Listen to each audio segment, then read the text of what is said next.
नमस्कार, सत श्री अकाल, आदाब और खमा गणी दोस्तों। कहानियों के इस खास कार्यक्रम में आज एक बार फिर लौट आए हैं आपके पास एक नई कहानी के साथ।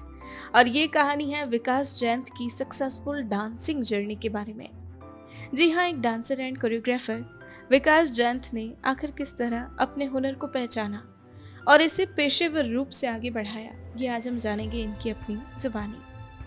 इसके साथ ही साथ आज जो लोग डांस को प्रोफेशनली आगे बढ़ाना चाहते हैं और इसमें अपना करियर बनाने का सोच रहे हैं, उन्हें भी इनकी इस कहानी को देखने के बाद अपने करियर को आगे बढ़ाने में बहुत मदद मिलेगी। तो दोस्तों, इससे पहले कि हम इनसे मिले, आइए एक नज़र डालते हैं इनके अब तक के इस पूरे सफ़र पर। तो दोस्तों, आपको बता दें, उत्तर प्रदेश के मेरठ शहर के रहने वाले विकास जैन ने अपनी इस जर्नी की शुरुआत यहीं से की। इन्होंने ग्रेजुएशन करने के बाद अपने एक्टिंग और डांस के जुनून को आगे बढ़ाने के बारे में सोचा। कुछ वक्त के लिए एक्टिंग की क्लासेस भी ली, लेकिन यहाँ बात नहीं बन पाई। ऐसे में इन्होंने एक्टिंग छोड़ अपने डांस के जुनून को आगे बढ़ाया। डांस की क्लासेस ली और जब ये इसमें मास्टर हो गए तो इन्होंने अपने इसी पैशन को अपना प्रोफेशन बना लिया। जी हाँ, इन्होंने इसे ना सिर्फ पेशेवर रूप से आगे बढ़ाया, बल्कि कड़ी मेहनत और सच्ची लगन से आगे बढ़ते हुए आज एक डांसर एंड कोरियोग्राफर के रूप में अपनी नई पहचान स्थापित की है। आपको बता दें, ये मेरठ में ग्रेविटी डांस स्टूडियो के ऑनर हैं और इसके अलग अलग ब्रांचेस के साथ ये सफलतापूर्वक अपनी डांस एकेडमी संचालित कर रहे हैं। तो दोस्तों, ये थी इनके अब तक के इस पूरे सफ़र की एक छोटी सी झलक। अब आइए सीधा मिलते हैं इनसे और इनकी ज़िंदगी के तमाम अनुभवों के बारे में जानते हैं।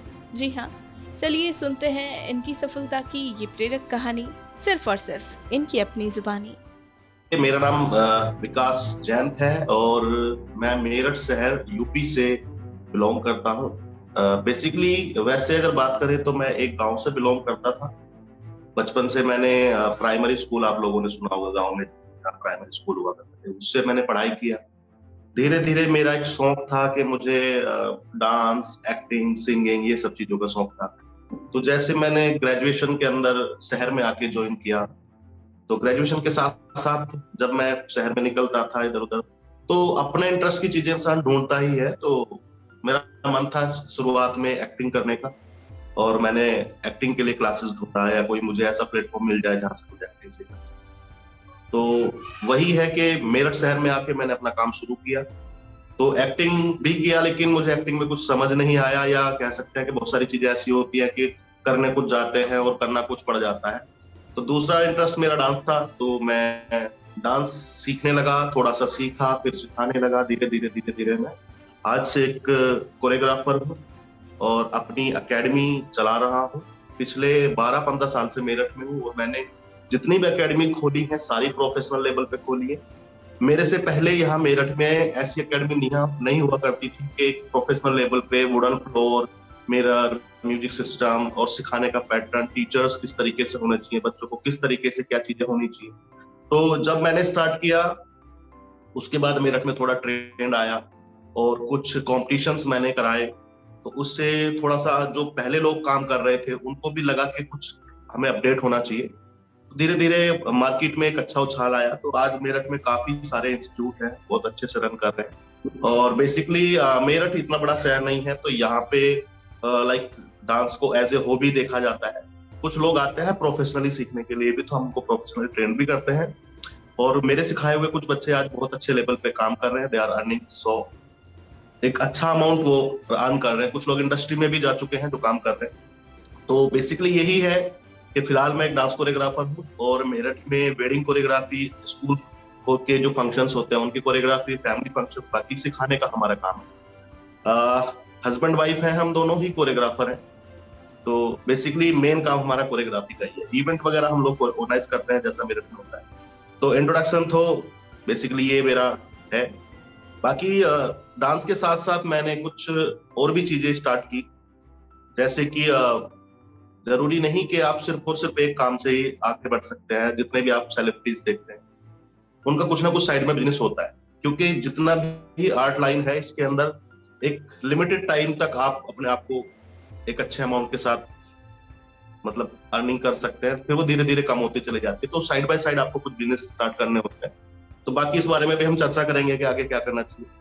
अगर बात करते हैं मेरे बचपन की, तो मेरठ से लगभग लगभग 20-25 किलोमीटर दूर एक गांव है।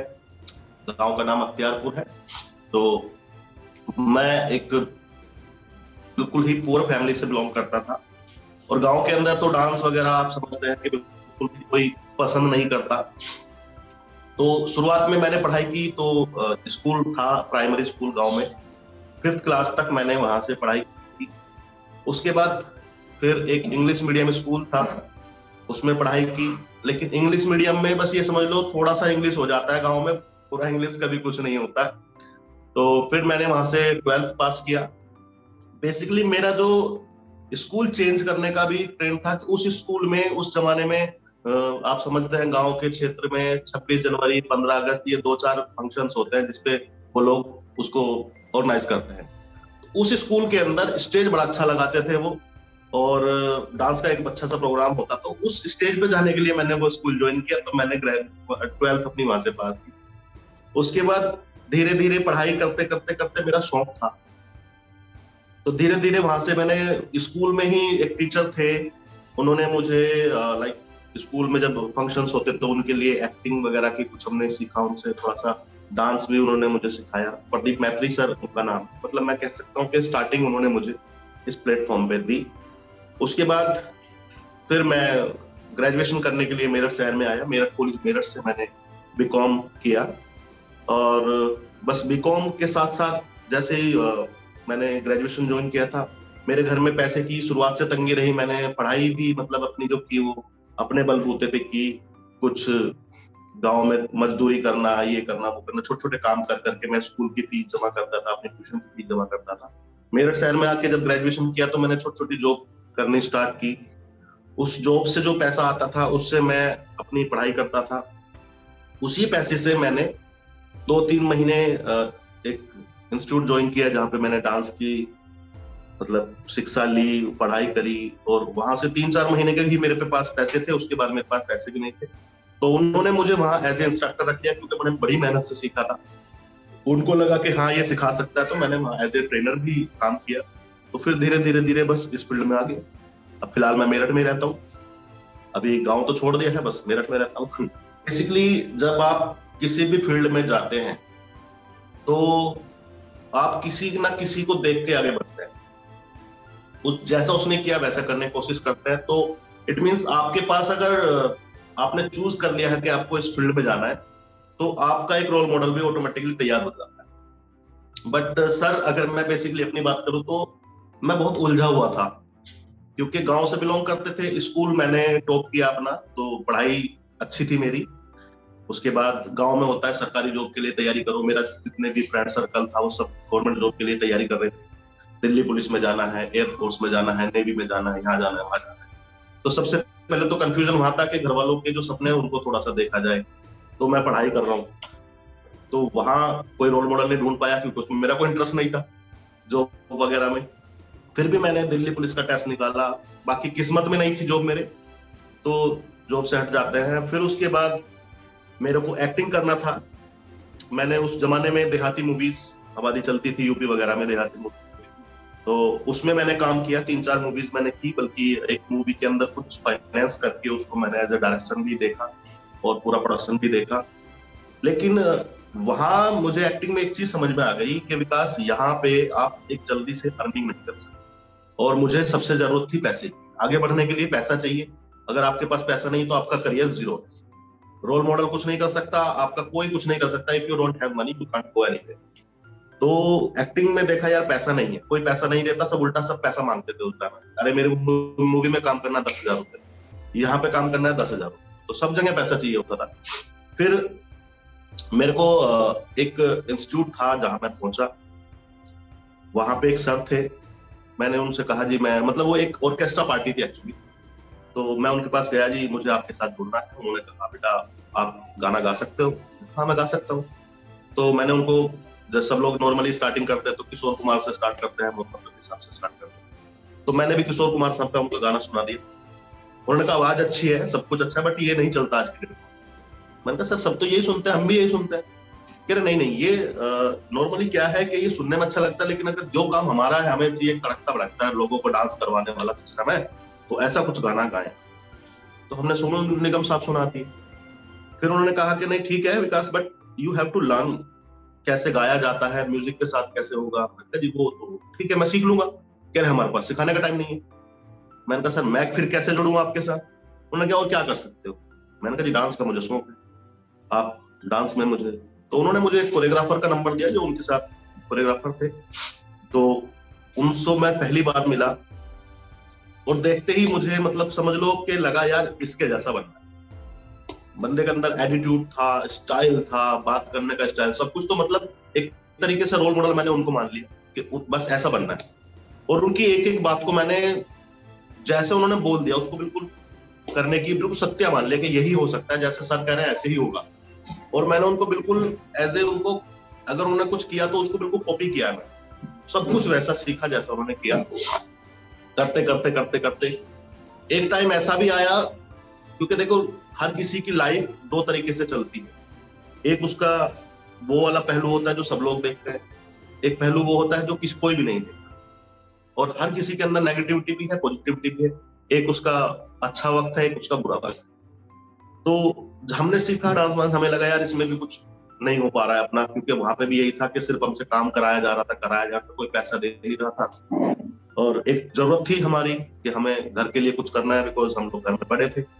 तो फिर हमने डांस वांस छोड़ दिया, अपना पढ़ाई में लग गए। फिर से अपना दिल्ली पुलिस का टेस्ट निकाला हमने, दिल्ली फायर पुलिस का टेस्ट निकाला। और उसके बाद बस रोल मॉडल लाइफ में कुछ बन नहीं पाया। लेकिन हाँ एक चीज मैंने अपनी लाइफ में शुरुआत से सोची कि मुझे विकास फेमस तो होना है, कि कुछ ना कुछ करके मुझे अपना नाम जरूर बनाना है। वो क्या करना है वो अभी तक भी डिसाइड नहीं है। जो हाथ लगेगा उसको कर दूंगा, जैसे करूंगा ऐसे कर दूंगा। तो यही है रोल मॉडल। मतलब मैं एक मान सकता हूं कि उस बिजनेसमैन को मानता हूं जो हर कदम अपना फूंक फूंक के रखता है और किसी भी वक्त और किसी भी फील्ड में पैसा कमा सकता है। तो मैं आज के डेट में अगर रोल मॉडल मानता हूं तो हमारे प्रधानमंत्री जी हैं। वो है, उन्होंने कोई हकीकत तो नहीं जानता कि कैसे उन्होंने स्ट्रगल किया है। तो कहीं ना कहीं अगर देखा जाए तो अगर छोटा सा भी अगर मैं उदाहरण समझूंगा, अगर वो चाय वाले भी नहीं थे, अगर उनकी एक बड़ी सी चाय की दुकान भी थी उस टाइम पे, बड़ी सी भी चाय की दुकान थी, लेकिन एक छोटा सा बिजनेस है चाय, और उससे लेकर के आज प्रधानमंत्री बनना, तो ये एक बहुत बड़ा रोल मॉडल है। क्या पता उन्होंने पढ़ाई करके उन्होंने सोचा मैं भी दिल्ली पुलिस में लग जाऊंगा या मैं भी कोई सिविल सर्विसेज ज्वाइन कर लूंगा, लेकिन आज प्रधानमंत्री। तो वही चीज है कि किसी भी रास्ते पे चल के जो आगे इंसान बढ़ जाए, मैं उसको रोल मॉडल मानता हूँ। और रोल मॉडल इंसान के चेंज भी होने चाहिए, जैसे वो उसका फील्ड बदल जाए उसको वैसे रोल मॉडल भी चेंज कर लेना चाहिए, क्योंकि रोल मॉडल पे डिपेंड करता है कि वो क्या बनना चाहता है। तो मैं यही कहूंगा, अगर कोई इस बारे में सोचता है कि किसका रोल मॉडल कैसा होना चाहिए, उसका रोल मॉडल वो चूज करना चाहिए जैसा वो बनना चाहता है, क्योंकि उस पर डिपेंड करता है कि आपने निशाना कहाँ लगाया। रोल मॉडल के पीछे भागोगे तो ऑटोमेटिकली आप उसके जैसे बन जाओगे। तो चूज करना बहुत जरूरी है कि आपको किसको चूज करना। वैसे अगर हम बात करते हैं तो हमारी एज से जो 50 साल मेरे मतलब मेरे फादर, ताऊ जी, बाबा जी वगैरह की अगर हम उनसे बात करें तो वो भी ये कहेंगे कि ऐसी कोई बीमारी आज तक ऐसी नहीं आई जिसने देश को चक्का जाम कर दिया। तो ये हमारा सौभाग्य है कि ये हमें देखने को मिली। हम आगे आने वाले जनरेशन को बता सकते हैं कि इस टाइम पे हमने जीवन काटा है और ऐसे ऐसे था, ये होता था, वो होता था। तो सब अपनी लाइफ में बिजी हो जाते हैं। एक अगर कॉमन मैन की बात करता हूँ तो वो कोई भी काम करे अपना, उसका सुबह से रूटीन होता है, सुबह उठता है, अपना काम करता है, शाम को आके अपनी फैमिली के साथ सोता है। उसके पास टाइम नहीं होता फैमिली के साथ भी अपना टाइम एक्सपेंड करने का। तो वही चीज जब लॉकडाउन लगा तो किसी को नहीं पता था ये कितने दिन का होने वाला है। शुरुआत में कि 2 दिन का है, फिर 20 दिन का है, किसी को नहीं पता था ये 6 महीने का होने वाला है। तो सबसे पहले के जो 20 दिन थे वो तो सबने एंजॉय करे। सबके पास थोड़ा थोड़ा पैसा था, कुछ सेविंग्स थी, अर्निंग्स भी कुछ ना कुछ आ रही थी किसी किसी की। तो शुरू के 20 दिन तो हमने भी पूरा एंजॉय किया जी। फैमिली के साथ है, अपना घर में रह रहे हैं, टीवी देख रहे हैं, पकौड़े बन रहे हैं, चाय पी रहे हैं, सब वही चला। पूरी फैमिली साथ में रहती थी, मम्मी पापा सब लोग अपना पूरे दिन साथ में रहते थे, पूरा एंजॉय किया साथ में। मतलब वो पहला ऐसा टाइम था कि 20-25 दिन जस्ट खाना है, पीना है, सोना है, लेटना है, आराम से टीवी देखना है। तो लाइफ में एक ब्रेक था, जिसे कहते हैं वैकेशंस थी वो एक तरीके से। बट जब 20 दिन हो गए, 20 दिन होने के बाद पता लगा कि ये और ज्यादा बढ़ गया है, और लोगों का सुनने में भी आने लगा कि इधर डेथ, इधर डेथ, इधर डेथ, उधर। तो तब वो जो एंजॉयमेंट था वो एकदम चेंज हो गया। समझ नहीं यार अब क्या करा जाए, पता नहीं यार क्या होगा। बाहर से खाना मिलना बड़ा मुश्किल हो रहा है, अर्निंग बिल्कुल जीरो थी, कोई कमाई नहीं थी, सारे काम बंद थे। इवन का अगर मेरे किसी के ऊपर 10,000 रुपए निकलते थे, मैं मांगता था, वो कहता भाई क्यों मांगता है, रेंट पे मत मांग यार। तो इट मीन्स पैसे का जरिया बिल्कुल खत्म था, कहीं से कोई पैसा नहीं आ सकता था।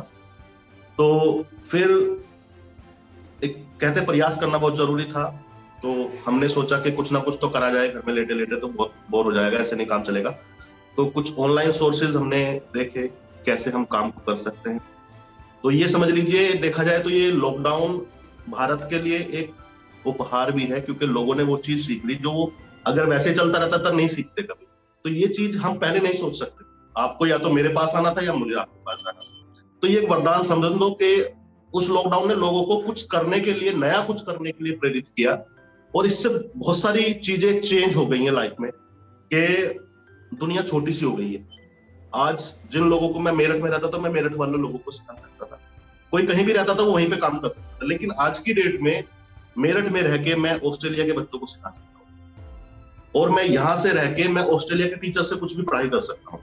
तो ये एक अच्छा सा वरदान साबित हुआ। तो हमें लगा कि ठीक है, कुछ करना चाहिए। तो हमने ऑनलाइन सेशंस अपने स्टार्ट किए, और ये समझ लीजिए 2-3 महीने हमने थोड़ा सा स्टार्टअप लिया। तो कुछ चीजें अरेंज करनी थी हमें, because we don't have the internet connection that time. तो हमने इंटरनेट कनेक्शन लगवाया और लैपटॉप अरेंज किया, घर में एक सेटअप बनाया क्लास के लिए कि क्लास होनी चाहिए, कैसे होनी चाहिए। तो उससे लॉकडाउन की स्थिति तो आज भी यही है कि अर्निंग जो है वो अप एंड डाउन चल रही है। खासकर हमारा फील्ड जो एंटरटेनमेंट फील्ड है, इसमें जैसे हमारा काम वेडिंग्स का है, तो अभी शादियां हो रही हैं, लेकिन जिसके पास परमिशन ही नहीं है बड़े लोगों का, मतलब बहुत सारे लोगों को बुलाने की, तो वो एंटरटेनमेंट का प्रोग्राम नहीं करेगा। वो अपना छोटा जो उसके जरूरी काम है वो करेगा, बाकी नहीं करेगा। तो हमारी अर्निंग अभी भी वही है कि बहुत ज्यादा नहीं है। बट हाँ, इस ऑनलाइन सेशन से हमें इतना चीजें मिल गई कि हम घर में बैठ के अपने रोजी रोटी का गुजारा कर सकते हैं, अपने जो लाइफ की जरूरतें हमें चाहिए वो हम पूरा कर सकते हैं। तो लॉकडाउन कहीं ना कहीं एक तरीके से अभिशाप भी था और वरदान भी था सब लोगों के लिए। जिसने उस चीज में सीख लिया उसको बहुत कुछ सीखने को मिल गया। आज आप देखते हैं कि एक मेरा दोस्त था, पहले वो बेंगलोर में जॉब किया करता था आईटी सेक्टर के अंदर, तो वो बेचारा घर ही नहीं आता था। उसकी मम्मी अकेली थी और वो वहां पे था, तो कभी छुट्टी में लेके आता था 8 दिन की साल भर में। आज इतना बढ़िया हो गया कि वो अब वर्क फ्रॉम होम कर रहा है, अपना पूरे दिन ऑफिस अपने घर में गुजारता है और शाम को अपनी मम्मी के साथ रहता है। तो उसके लिए तो एक समझ लो वरदान मिल गया कि अब वो जॉब वही कर रहा है बट अपने घर में रह के कर रहा है। तो लॉकडाउन को 2 तरीके से समझ सकते हैं कि ये अच्छा भी है और बुरा भी है, लेकिन वो कहीं ना कहीं अब धीरे धीरे खत्म हो रहा है। और समझ लीजिए कि एक बुरे वक्त ने कुछ अच्छी चीज सिखा दी, बाकी तो लाइफ सबकी ऐसी चल रही है, अपनी भी ऐसी चल रही है। और आगे बस ये चीज हमने भी सोच लिया कि अब हम मेरठ में रह के, मैं खुद और मेरी वाइफ है, हम दोनों ऑस्ट्रेलिया के बच्चों को सिखा रहे हैं, यूएस के बच्चों को सिखा रहे हैं। तो आउट ऑफ कंट्री के स्टूडेंट हमारे पास है, और अच्छा लगता है कि हम इस चीज से हम इतने आगे बढ़ पाए। तो लॉकडाउन के बारे में यही अच्छी बात है। बाकी कुछ लोगों को बहुत नुकसान भी हुआ है, कुछ फायदा हुआ है। तो हर का मतलब हर किसी का एक अलग सोच है, मेरी सोच तो यही है। तो मेरा कहना तो यही है लॉकडाउन। मेरी हॉबीज मतलब देखिए, शुरुआत में बचपन में मुझे क्रिकेट खेलना बहुत पसंद था, क्रिकेट खेलता था मैं। गाना गाना मुझे बहुत पसंद है, सिंगिंग मैंने करी, स्कूल में भी मैंने बहुत गाने गाए। मुझे लिखने का शौक है, मैं शेरो शायरी लिखता रहता हूँ, कभी कभी कुछ पोएम्स भी लिखने की कोशिश की। तो फिर डांस का शौक था, डांस तो कहीं भी जाना हो, कोई भी प्रोग्राम हो, अपना डांस तो वहां होना ही होना है। तो हॉबीज ज्यादातर मेरी आर्ट लाइन के अंदर ही थी, म्यूजिक बजाना, गाना, ये सब चीजें। बट हॉबीज को मैंने अपने एक अलग नजरिए से देखा। मुझे लगा कि मैं जब उस टाइम क्रिकेट खेलता था, मैं रोज के अपने 4-5 घंटे वेस्ट कर रहा हूँ हॉबीज के चक्कर में। वैसे एंजॉयमेंट मिल रहा है मुझे, बट उसमें मुझे कुछ वैसे तो बेनिफिट नहीं हो रहा। मुझे क्रिकेटर तो बनना नहीं है, मैं क्यों उसमें टाइम वेस्ट कर रहा हूँ। तो मैंने क्रिकेट छोड़ दिया, नहीं करना ये काम।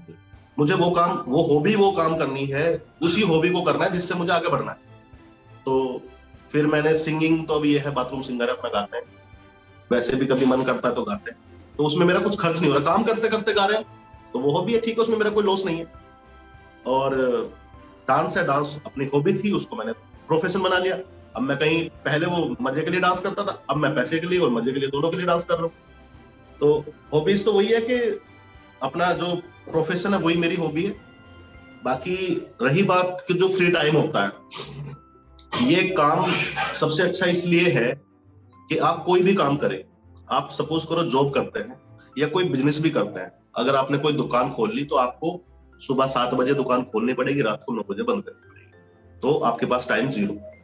आप कोई जॉब करते हैं तो आप सुबह 7 बजे तैयार होंगे, आप 8 या 9 बजे जो भी आपका टाइम था आप ऑफिस पहुंचेंगे, 5 या 6 बजे जो अब आपकी छुट्टी होगी आप आएंगे, उसके बाद खाना वाना खाएंगे, थोड़ा सा टाइम टीवी भी देखेंगे और सो जाएंगे।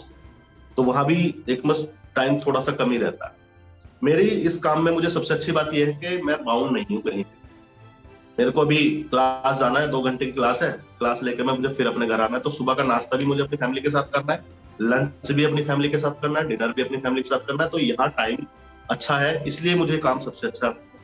हमारे पास काम करते करते टाइम है, तो उसको हम वैसे ही इंजॉय करते हैं साथ के साथ कि चलो भाई अभी 2 घंटे हैं, चलो मार्केट घूम के आते हैं, कुछ शॉपिंग करके आते हैं, ठीक है, फिर आके क्लास ले ली, उसके बाद चलो अब चाय बनाते हैं, चाय पीते हैं। तो कुल मिला के ज्यादातर टाइम घर में गुजरता है। बाकी सबका एक फ्रेंड सर्कल होता है, रात को कभी कभी बाहर डिनर वगैरह होता है दोस्तों के साथ, तो कहीं ना कहीं वीक में 2 और 3 डेज ऐसा निकलता है कि मैं बाहर भी चला जाता हूँ। कभी कभी फंक्शंस होते हैं मेरे, रात को पार्टीज होती हैं, तो उनमें टाइम गुजरता है। तो कुल मिलाकर देखा जाए तो लाइफ एंजॉय के साथ साथ चल रही है धीरे धीरे।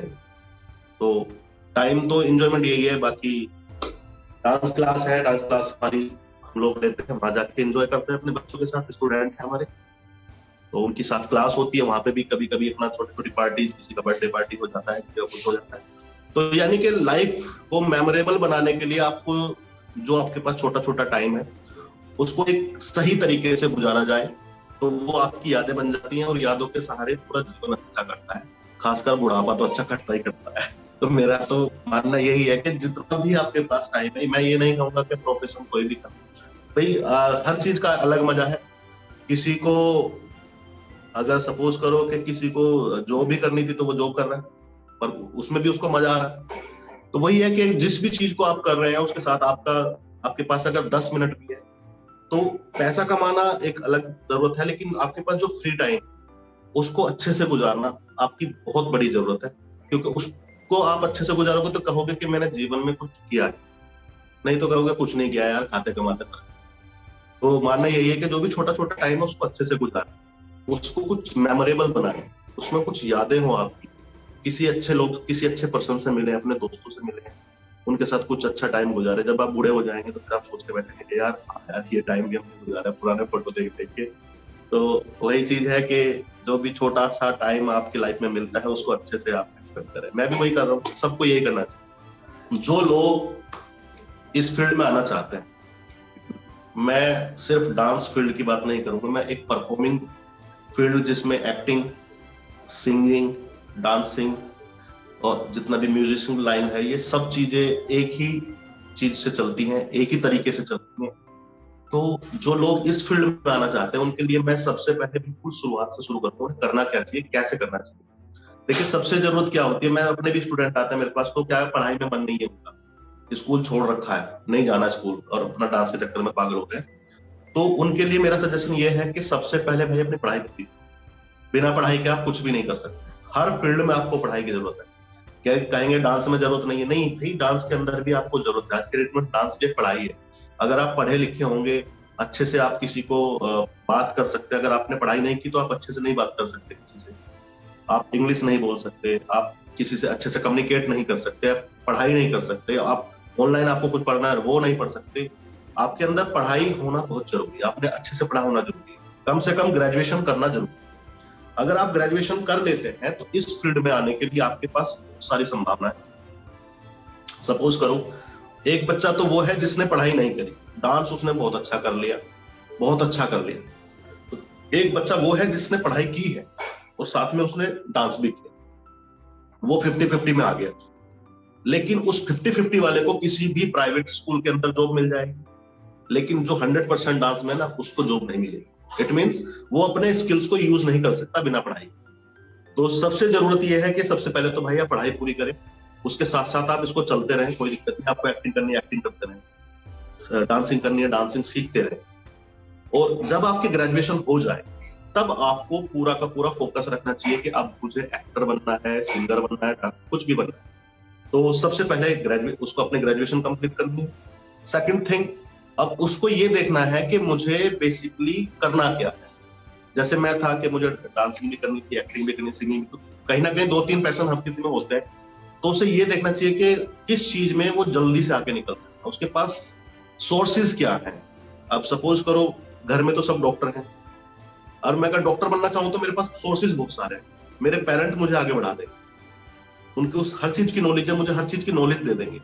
अब अगर एक डॉक्टर के बच्चे को डांसर बनना हो तो उसके पास सोर्सेज हो जाते हैं जी, पैसा उसके पास है बट वैसे सोर्सेज खत्म हो गए कि उसे नॉलेज नहीं है, और बिना नॉलेज के किसी भी रास्ते पे चलना मतलब अंधेरे रास्ते पे जाने वाला मतलब है।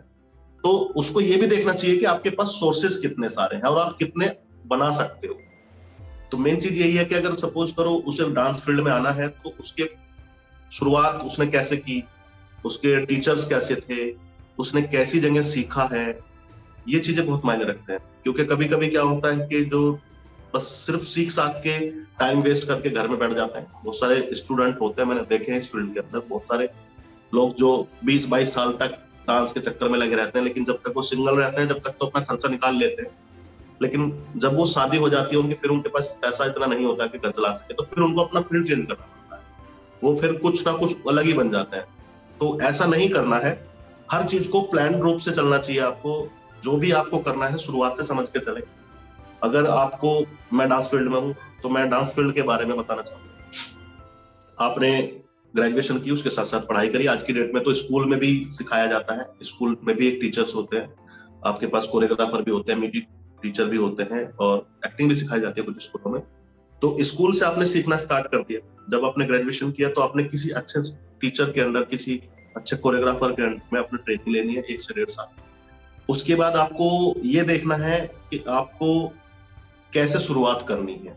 आपको इंडस्ट्री में जाना है तो उसका रास्ता अलग है, आपको हॉबी के लिए सिर्फ पार्ट टाइम काम करना है तो उसका रास्ता अलग है, आपको परमानेंटली इसी लाइफ में कोरियोग्राफर बनना है तो वो एक रास्ता अलग है। अगर आपको इंडस्ट्री में जाना है तो फिर आपको पैसे के पीछे नहीं भागना है, आपको सिर्फ और सिर्फ फेम के पीछे भागना है। जहां आपको लगता है कि यहाँ मुझे कुछ ना कुछ मिल जाएगा, फेम, कुछ अच्छा काम, किसी रियलिटी शो, किसी उसमें जाना, चला जाइए।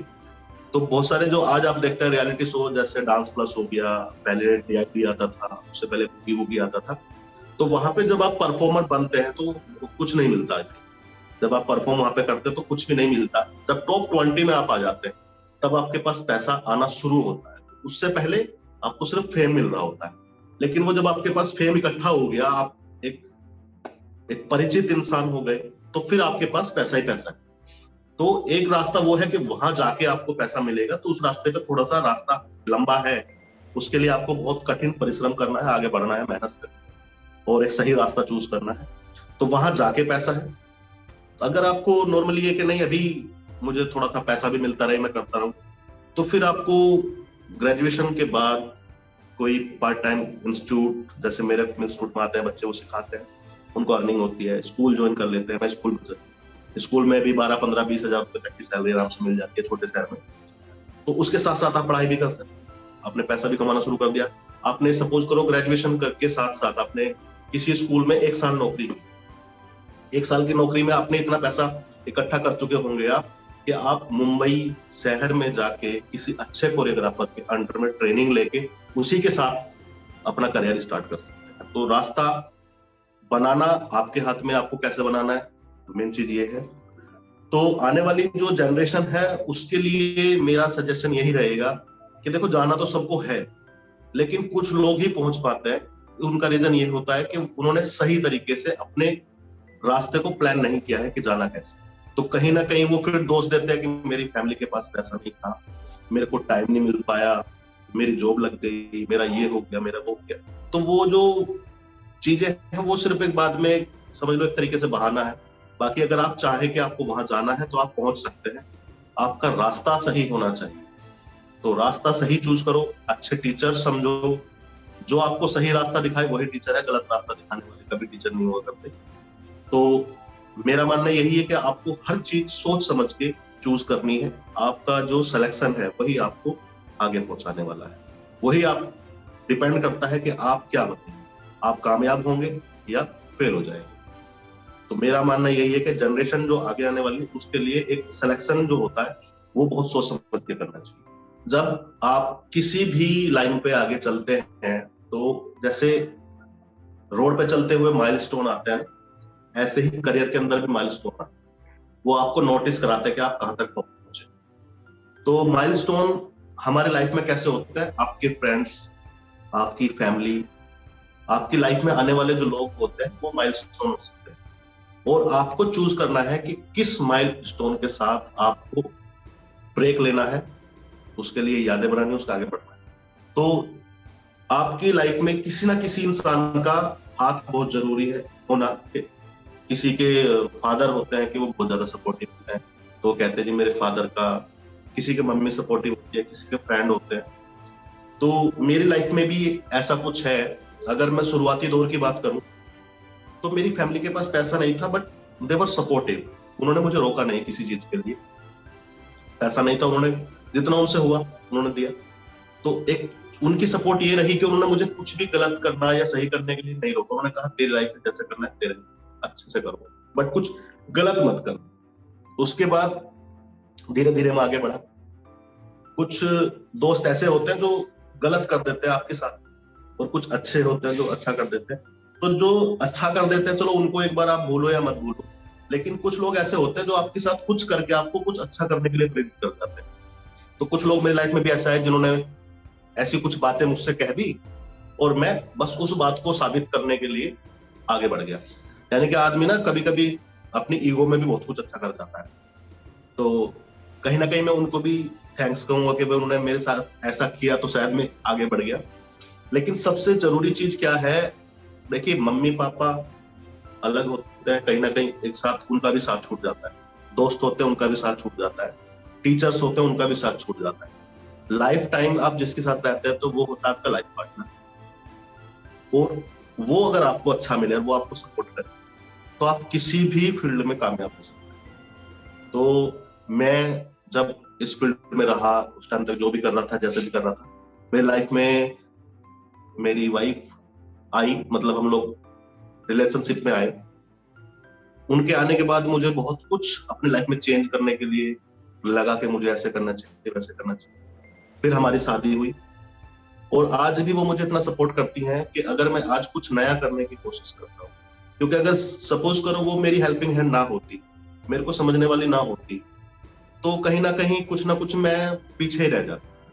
अभी भी ये होता है कि थोड़ा सा फाइनेंशियली भी, मोरली भी वो मुझे सपोर्ट करती है, तो मैं कुछ नया बिजनेस भी करने की ट्राई करूँ। तो कहीं ना कहीं बहुत बड़ा हाथ रहेगा उनका मेरी लाइफ में कि अगर आगे मैं कुछ कर पाया, या अच्छा बिजनेस मैंने कुछ सेटअप कर पाया, या कुछ अच्छा मैं लाइफ में बन पाया, तो उनका सपोर्ट बहुत ज्यादा होगा।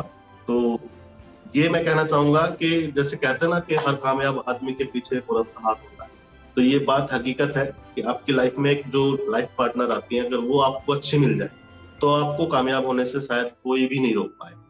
तो मैं उनको, इवन गॉड को भी थैंक्स कहूंगा कि उन्होंने मेरी लाइफ में मेरी वाइफ को चूज किया। ये चीज मैं जरूर कहूंगा सबसे, कि जब आप आगे बढ़े तो अपनी लाइफ में जिसने आपका साथ दिया है और जो देने वाला है, उनको हमेशा थैंकफुल रखें उनके लिए, उनको साथ दें उनका, और उनके साथ आगे बढ़े, उनके साथ हमेशा विश्वास बनाए रखें। ये चीजें हैं।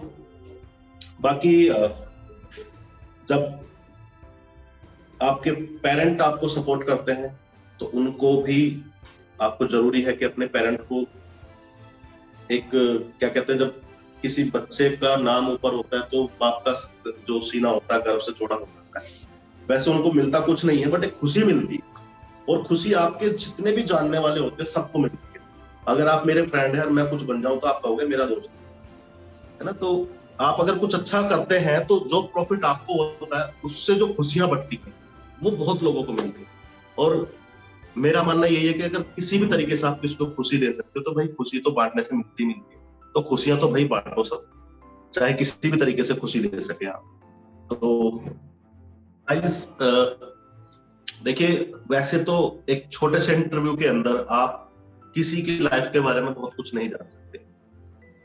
अगर हम बात करें रामायण की, तो रामायण वैसे तो काफी मोटी बुक होती है, हम उसमें पढ़ते हैं कि राम जी ने अपना जीवन कैसे जिया। उसको पढ़ने से हम एक, देखा जाए तो राम भी एक इंसान थे, उनकी लाइफ को पढ़ते हैं कि उन्होंने कैसे किया, क्यों किया, कैसे किया, क्या किया। तो देखा जाए तो हम उसकी लाइफ पढ़ रहे हैं। क्यों पढ़ रहे हैं? कहीं ना कहीं हमें उसकी लाइफ में कुछ अच्छा सीखने को मिलता है, और कुछ ना कुछ तो उन्होंने गलत काम भी किए होंगे ना अपनी लाइफ में। गलत काम भी जरूर करते, आप भी करते, मैं भी करता हूँ, गलती से हो जाते हैं, लेकिन उस किताब के अंदर उनके कोई भी गलत बात नहीं लिखी हुई है। आपको सब चीजें पॉजिटिव वे में आपको दी गई है। तो अगर आप किसी के भी इंटरव्यू को, उसके लाइफ के बारे में अगर आप पढ़ते हो, तो जरूरी नहीं कि आप उसकी नेगेटिव चीजें सीखें, उनको छोड़ दो। जब आप घी निकालते हैं तो घी ऊपर ऊपर से निकालते हैं, नीचे की छाछ जो होती है, उसको मन है आपका, पिए ना पिए, आपकी गाय को दे दे, फेंक दे, तो घी को तो आप संभाल के रखें। तो मेरा मानना यही है कि जब भी आप किसी की लाइफ के बारे में पढ़ते हैं, मैंने अभी जो इंटरव्यू दिया उसमें जो भी चीजें, अगर आपको कुछ अच्छा लगा तो उसको आपको कैच कर लेना चाहिए, और अगर कुछ बुरा लगा है तो उसको छोड़ देना चाहिए। हर इंसान की लाइफ की अच्छाई को अगर आप चूज करते चले जाएंगे तो आपके लिए हर इंसान अच्छा है, आप बुराई देखो ही मत। तो वही है कि हम राम को जैसे पढ़ते हैं, वो इसलिए हमारे लिए मर्यादा पुरुषोत्तम, उनकी पॉजिटिव चीजें समझे। अगर कोई हमें उनके बारे में नेगेटिव भी बता देता, उन्होंने ऐसे किया, तो कहीं ना कहीं एक लग जाता है ये तो ऐसा भी है, तो वो चीज है। तो मेरा मानना यही है कि भाई आप हर किसी से कुछ ना कुछ सीखते हैं लाइफ में, हर इंसान से कुछ ना कुछ सीखते हैं, हर एक पल से कुछ ना कुछ सीखते हैं। तो जरूरत यह है कि आपको पता होना चाहिए आप क्या सीख रहे हैं। एक बार का मैं छोटा सा उदाहरण दूंगा। मैं उस टाइम पे मार्केटिंग की जॉब किया करता था, मेरे पास 1 घंटा था फ्री। तो मैं सोचा क्या करूं, एक रास्ता मुझे दिखाई दिया, वो रास्ता मैंने जीवन में कभी देखा नहीं, मैंने कहा चलते हैं। उस रास्ते पे 1 घंटा घूम के आया मैं, और वापस वहीं खड़ा होकर आया। मेरा दोस्त मिला, कहा था भाई, मैंने कहा ऐसे घूमने चला गया। कह रहे कहा है भाई, यार 1 घंटा खराब कर लिया तूने चक्कर में। मैंने कहा 1 घंटा खराब नहीं किया, मैंने एक नया रास्ता सीख लिया, इस रास्ते से घूम के यहाँ से यहाँ आ सकते हैं, कम से कम 1 घंटे में कुछ सीखा। तो आपको ये देखना है कि आप उस चीज से सीख पा रहे हैं, नहीं सीख पा रहे। सीख तो आप जाते हैं, बट आपको नोटिफाई भी करना चाहिए अपने आप को कि मैंने ये चीज सीखी है। जब तक आपको नहीं पता चलेगा, जब तक आप खुद ही नहीं समझ पाओगे कि आपने क्या सीखा। तो हर इंसान से कुछ ना कुछ सीखना चाहिए। जैसे कुछ आपने मुझसे सीखा होगा, तो मैंने भी आपसे बहुत कुछ सीख लिया होगा। बातों बातों में इंसान एक दूसरे से चीजों को शेयर करता है। तो आप हर पल सीखें, हर इंसान से सीखें। मूवीज लोग एंटरटेनमेंट के लिए देखना जाते हैं थिएटर में, 3 घंटे खराब करते हैं, लेकिन अगर वो मूवी से सीखना चाहे तो बहुत कुछ सीखते हैं, बहुत कुछ सीखने को मिलता है। और उन सीखी हुई चीजों को अपनी लाइफ में अगर आप डाल दें, तो आप बहुत अच्छे इंसान और बहुत अच्छे कामयाब पर्सन बन सकते हैं। हर मूवी के अंदर आपको बहुत कुछ सीखने को मिलता है। आप मतलब गौर से देखना, मूवी आपको कुछ ना कुछ सिखाती रहती है, हर डायलॉग्स के अंदर कुछ ना कुछ सीखने को है। मैंने आपसे कुछ बातें की तो बहुत सारी चीजें अच्छी हो सकती हैं, कुछ बुरी भी हो सकती है। आपसे जो मैंने कुछ सीखा तो मुझे लगा कि हाँ, मुझे ये चीज सीखनी थी, मैंने सीख लिया आपसे, आपने मुझसे सीख ली। तो वही चीज है, जरूरी है आप पूरी दुनिया में पूरी लाइफ जितना टाइम गुजारते हैं सीखने के लिए गुजारते हैं। और ये दिमाग जो आपके पास है, ये एक ऐसी हार्ड डिस्क है, कभी फुल नहीं होगी। आपके पास भी होना चाहिए कि इसको फुल करके दिखाओ। ज्ञान इतना बड़ा भंडार है कि कभी कम नहीं होता। आप सीखते जाओ, सिखाते जाओ, सीखते जाओ, सिखाते जाओ। तो मैं यही लोगों से कहना चाहूंगा, चाहे वो कुछ भी करें लाइफ में, भाई सीखते रहो, सिखाते रहो, अपना ज्ञान सीखो और दूसरों को बांटते रहो। ये लोग पहले, आप कभी बिलीव करते होंगे कि अमर होता है इंसान, अच्छे काम करो अमर हो जाओगे, अच्छे काम करो अमर हो जाओगे, आपने बहुत सारी किताबों में पढ़ा होगा। तो कोई ऐसा अमर होने का कोई वो नहीं है कि आप अमर हो गए तो ऊपर जाके चांद पे बैठ गए, ऐसा कुछ नहीं होता। अमर होने का मतलब ये है कि दुनिया में आपका नाम चलता रहे, लोग आपके नाम को जानते रहे। तो कुछ लोग कहते हैं नहीं भाई, आपको फैमिली भी बनानी जरूरी है, आप कब बेटे होंगे तो आपका नाम चलेगा। जरूरी नहीं है भाई। आप सोच के चले, किसी भी परिचित इंसान का नाम उठा ले, अब से 20-50 साल पहले, आप उनका नाम जानते हो, उनकी फैमिली का नाम को नहीं जानते, क्योंकि उन्होंने इतने अच्छे काम किए। आप राम को जानते हो, उनके बेटों का क्या हुआ कोई नहीं पढ़ना चाहता, ना कोई जानना चाहता। तो वही चीज है कि आप कुछ अच्छा करेंगे तो लोग आपको जानते रहेंगे, पहचानते रहेंगे, आपको याद करते रहेंगे, तो आप अमर हो जाएंगे। तो लाइफ का मोटिव यही होना चाहिए कि भाई आप कुछ ऐसा करो कि लोग आपको याद कर सकें। तो मेरी लास्ट बात यही रहेगी कि हर इंसान के पास एक मौका होता है अपने आप को अमर कहलाने का, तो वो आपके पास भी है, मेरे पास भी है, सबके पास। अब डिपेंड ये करता है कि कौन उस चीज तक पहुंच पाता है, कौन नहीं पहुंच पाता है। कोई पूजा पाठ करने से आपको अमरता नहीं मिलेगी, करो उसको भी, वो एक पॉजिटिव एनर्जी आपको क्रिएट करके देती है। लेकिन कर्म अच्छे करने से आप पक्का 100% आप कामयाब हो जाएंगे और आप अमर हो जाएंगे। बहुत सारे उदाहरण आप पढ़ते हैं, गांधी जी हैं, नेहरू जी हैं, जितने भी आप रोल मॉडल जिनको हम समझते हैं, तो वो अमर हैं। मर गए वैसे तो, लेकिन अमर इसलिए कि हम उन्हें याद कर रहे हैं, हम उन्हें पढ़ रहे हैं, उनकी लाइफ को पढ़ पढ़ के हम कुछ सीख रहे हैं। तो यही चीज है, सीखते रहो, सिखाते रहो, अमर हो जाओ। मेरी इस वीडियो को देखने वाले सभी लोगों को मैं धन्यवाद कहूंगा, और मैं सभी से गुजारिश भी करूंगा कि इस वीडियो को, उस चैनल को सब्सक्राइब करके इस वीडियो को आप दूसरे तक शेयर करें। आपने कुछ सीखा, किसी और से सीख सकते हैं, कुछ और भी लेकर सीख सकते हैं। तो इस मुहिम में आप साथ दीजिए, और ऐसी ही जबरदस्त और बड़े अच्छे लोगों की इंटरव्यूज, उनके बारे में पढ़ने के लिए, उनकी वीडियोस देखने के लिए आप वर्क मॉब ऐप डाउनलोड करें, जिससे आपको बहुत सारी चीजें सीखने को मिल सकती है। इस पे बहुत अच्छे अच्छे जो अपनी लाइफ में कुछ कर चुके हैं, उनकी नॉलेज आप तक शेयर की जा रही है। तो मेरे हिसाब से आपको अभी के अभी करना चाहिए और दूसरों की चीजों को समझना चाहिए, और अपने लाइफ में कुछ आगे बढ़ने के लिए आपको एक अच्छा रास्ता मिल सकता है। दोस्तों, आज हमने जाना एक डांसर एंड कोरियोग्राफर विकास जैन की सक्सेसफुल डांसिंग जर्नी के बारे में। ऐसे ही प्रेरक कहानियां रोजाना सुनने के लिए हमारा चैनल सब्सक्राइब करें और बेल आइकन जरूर दबाएं। और अगर आज की ये कहानी आपको पसंद आई है तो इसे लाइक, कमेंट और शेयर करना ना भूलें। अब आप भी बन जाइए भारत की प्रोफेशनल कम्युनिटी की आवाज, और सुनाओ अपनी कहानी, बनाओ अपनी पहचान की इस मुहिम से जुड़कर अपने जीवन के अनुभवों, कार्यक्षेत्रों और अपने उत्पादों एवं सेवाओं के पीछे की वास्तविकता से देशवासियों को प्रेरित करें, और अपने जीवन के अनुभवों से अपनी एक नई पहचान बनाएं। Tell your story, inspire and build your brand with the power of video. जय हिंद, जय भारत।